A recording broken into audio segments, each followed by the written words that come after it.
The archival chamber hummed with a low, consistent thrum, a sound Blake had long since ceased to consciously register. It was a symphony of climate control and aging fluorescent lights, a backdrop to the meticulous process of preserving history. Blake, an archivist of some 2 decades, found comfort in the predictable rhythm of the work, the crisp rustle of parchment, the faint, sweet scent of decaying paper, the methodical indexing of forgotten lives. Their station, a polished oak desk scarred by generations of similar work, was a fortress of order amidst the chaotic expanse of human record. Today, however, the order felt fragile. It began with a minor deviation during the recataloguing of Section Gamma 7, a collection of miscellaneous donations deemed too insignificant for individual accession. Blake's gloved fingers, accustomed to the delicate touch required for brittle documents, encountered an anomaly. Tucked away beneath a stack of faded agricultural reports from the mid-20th century lay a small, unadorned wooden box. It was roughly 8 inches square, crafted from an unfamiliar dark wood, its surface smooth and featureless, devoid of clasps or hinges. It simply sat there, a silent, unassuming void in the otherwise overflowing shelves. Blake lifted it. It was heavier than its size suggested, possessing a density that felt almost unnatural. There was no inscription, no label, nothing to indicate its origin or contents. A quick scan of the Gamma 7 manifest yielded no entry for such an item. It was an orphan, an oversight. This alone was enough to pique Blake's professional curiosity. Every item in the archive, no matter how trivial, had a provenance. Placing the box carefully on the desk, he examined it under the focused beam of their task lamp. The wood seemed to absorb the light, reflecting little. As Blake's gaze lingered, a subtle shift occurred at the edge of their vision. The neatly stacked files on an adjacent shelf seemed to ripple, a momentary distortion of their straight lines. He blinked, attributing it to eye strain. The files were, of course, perfectly still. Odd, Blake murmured, the sound swallowed by the chamber's hum. A colleague, a younger archivist named Davies, passed by, pushing a trolley laden with incoming donations. "Find anything interesting, he?" Davies' voice was bright, oblivious. Blake turned, the box momentarily forgotten. Just an unlisted item. An old wooden box. Davies glanced at it, then shrugged. Probably just some personal effects someone forgot to claim. Happens. Davies continued down the aisle. He returned to the box. The distortion had not recurred. He ran a gloved finger over its surface. It was perfectly smooth, no seams, no discernible lid. It was a paradox, a box with no apparent opening. This contradiction, this defiance of expectation, was the first seed of unease. Blake spent the remainder of the afternoon attempting to locate any record of the box, consulting old acquisition logs and cross-referencing donor lists. Nothing. It simply did not exist within the archive's meticulously maintained records. This was not merely an oversight, it was an impossibility. Every item had a story, a path into the collection. This box had none. It was as if it had simply manifested. He found themselves returning to the box repeatedly, not to find an opening, but simply to observe it. As evening approached, the archive gradually emptied. Blake was alone. With a methodical precision that belied a growing tremor in their hands, he picked up the box again. This time, as their fingers closed around it, a faint pressure registered, not physical, but internal. It was as if the box was not merely a container, but a point of focus for something immense and unseen. The air around Blake felt thicker, more resonant. He dismissed it. Fatigue. Imagination. Yet, the subtle psychological erosion had begun. The meticulous order of Blake's world had been breached by a single, uncatalogued item. The quiet hum of the archive no longer offered comfort, it now seemed to vibrate with an unspoken tension, a prelude to something he could not yet comprehend. The following days became a focused, almost obsessive investigation. Blake isolated the box on a separate cart, away from other materials, as if its presence might contaminate the integrity of the archive. The initial anomaly, the absence of its record, had deepened into a profound mystery. He spent hours in the research section, poring over obscure texts on forgotten crafts, ancient locking mechanisms, esoteric symbols, searching for any clue that might explain the box's construction or purpose. "You're still on that box, Blake?" The supervisor, a man named Henderson, paused by his desk one afternoon, a stack of quarterly reports under his arm. "Is it really worth this much attention? We have a backlog." Blake looked up, eyes slightly bloodshot from lack of sleep. "It's peculiar, sir. I haven't been able to identify its origin. No seams, no discernible lid. It defies conventional joinery." He held it up, rotating it slowly. "It's perfectly smooth." Henderson peered at it, then tapped it with a knuckle. "Solid, I suppose. Just a block of wood, then.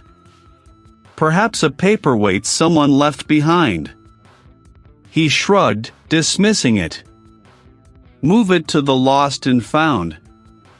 We have more pressing matters." "I can't, sir," Blake stated, their voice firm despite the tremor beneath. "It feels significant." Henderson sighed. "Significance is in the eye of the archivist, But we need to prioritize. Dedicate your time to the new accessions." He walked away, leaving Blake with the silent, unyielding object. He ignored the directive. The box had become an anchor point for a growing disquiet. The subtle shifts in perception intensified. The fluorescent lights would flicker for a fraction of a second, just enough to register, then stabilize, leaving he questioning whether it was a fault in the wiring or in their own vision. One evening, alone in the archive, Blake was meticulously examining the box under a magnifying lens, searching for any microscopic fissure or imperfection. There was none. It was flawless.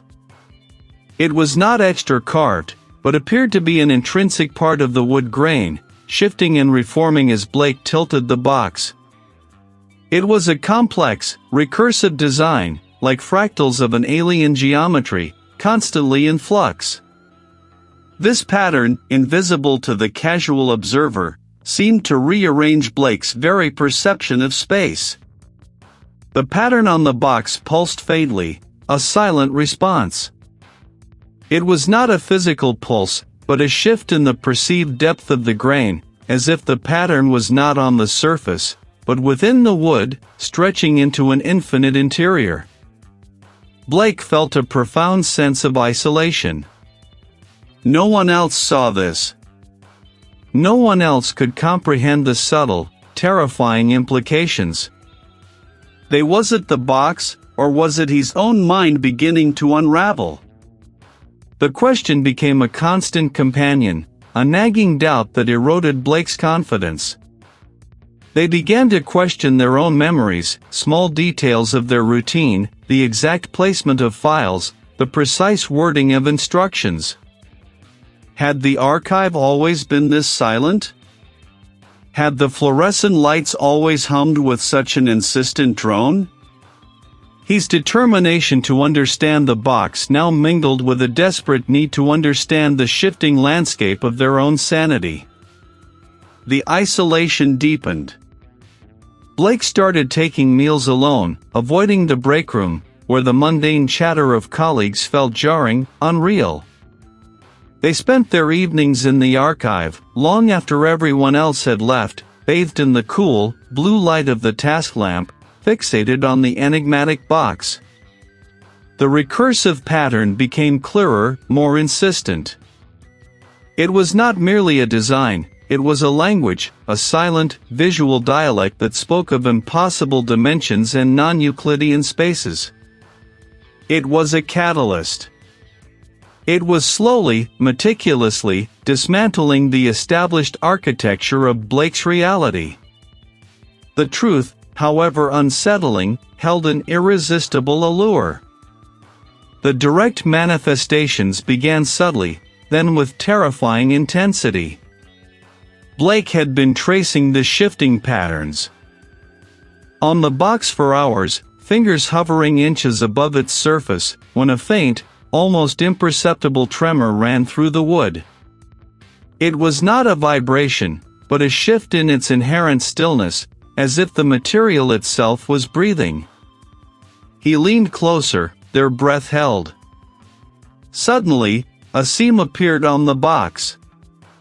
It was as if the box was momentarily revealing its true, alien geometry, a glimpse into its impossible interior.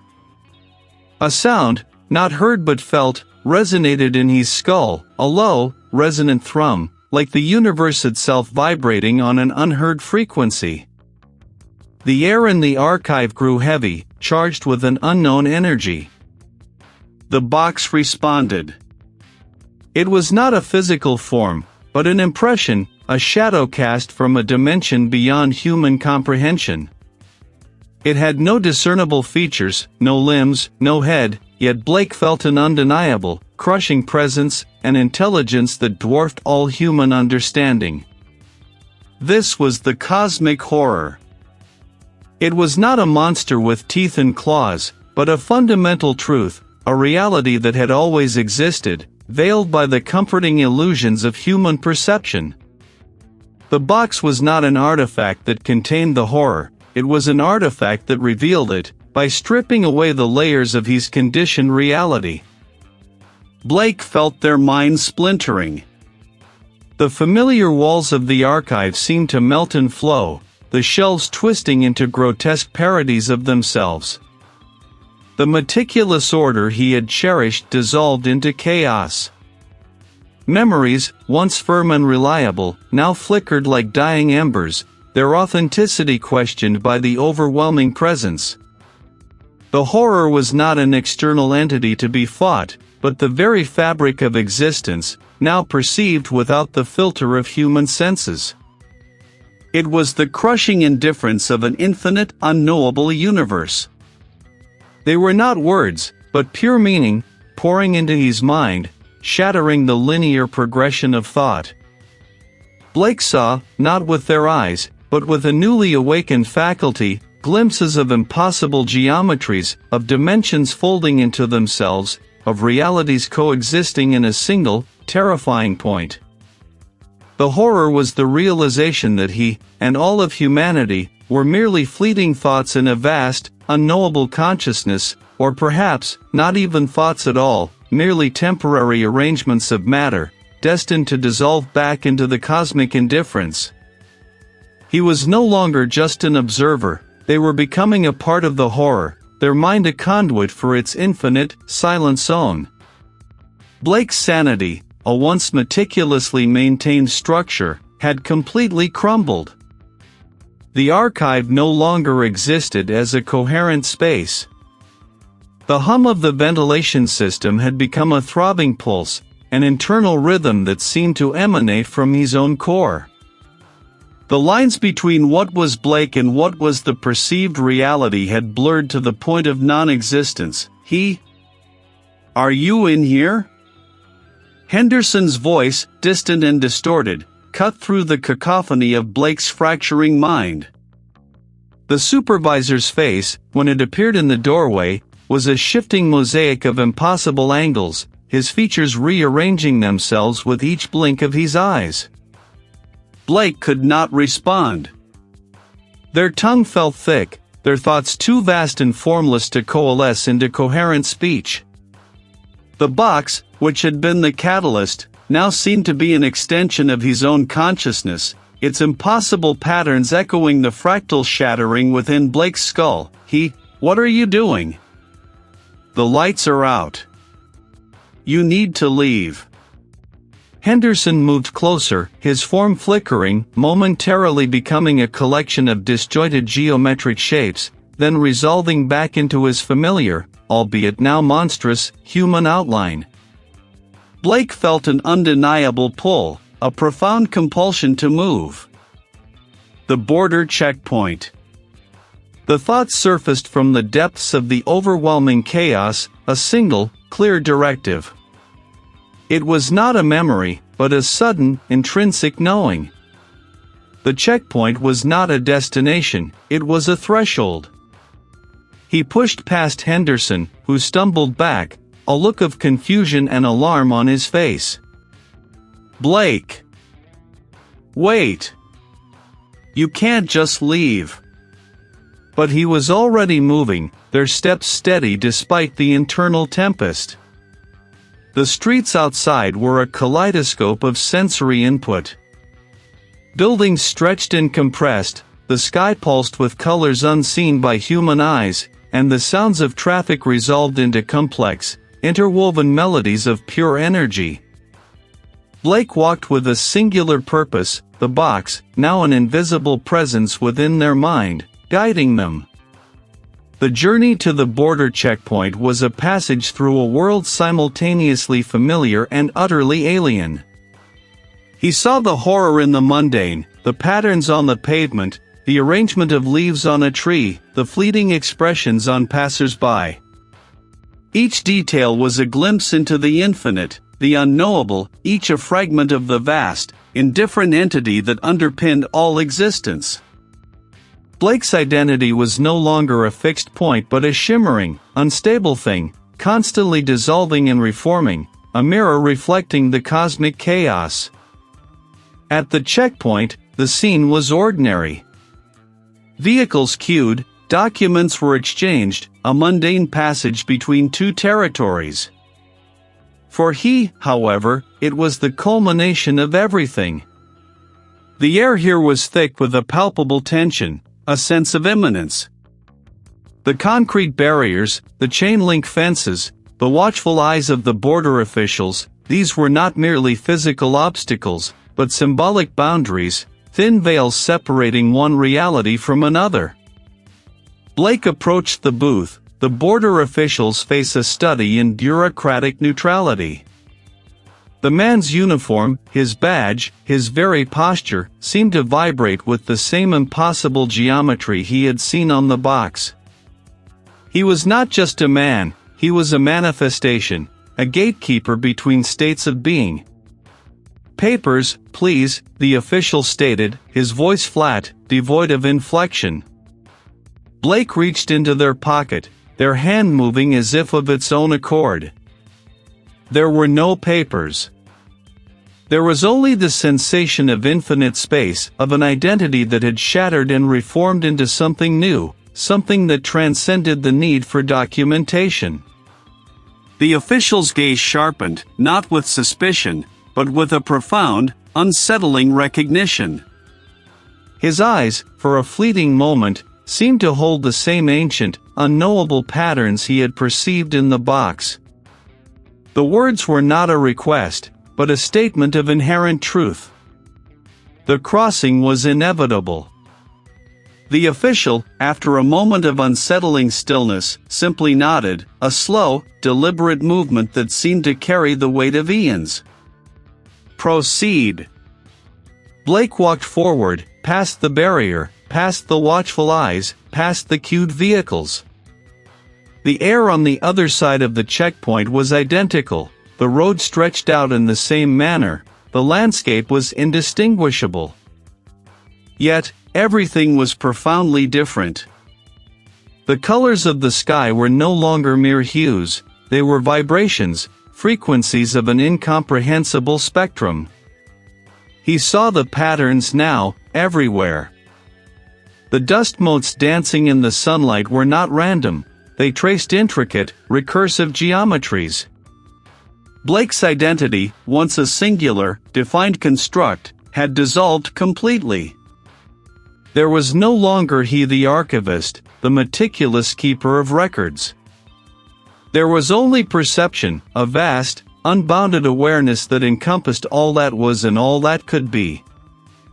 Blake was no longer an individual observing the cosmic horror, he was the cosmic horror, or at least, a fragment of its infinite, indifferent consciousness. The wooden box, the catalyst, was gone. It had never been a physical object in the conventional sense, but a key, a focal point for the shift. Now, the entire world was the box, and Blake was inside, outside, and everywhere in between. He continued walking, one foot after the other, the rhythm of their steps echoing the silent pulse of the universe. They had crossed the border, not into another country, but into another reality. The horror was not an event that had ended, it was the fundamental state of being, now fully apprehended. The archivist had become the archive, a living repository of infinite, incomprehensible truths. The road stretched onward, seemingly endless, under a sky that throbbed with silent, alien light. Blake felt no fear, no joy, no sadness. Only a vast, crushing indifference. The destination was not a place, but a state of being. And he, or what remained of Blake, had arrived. The cosmic entity had found its vessel, its new point of observation in a reality that had always been its own.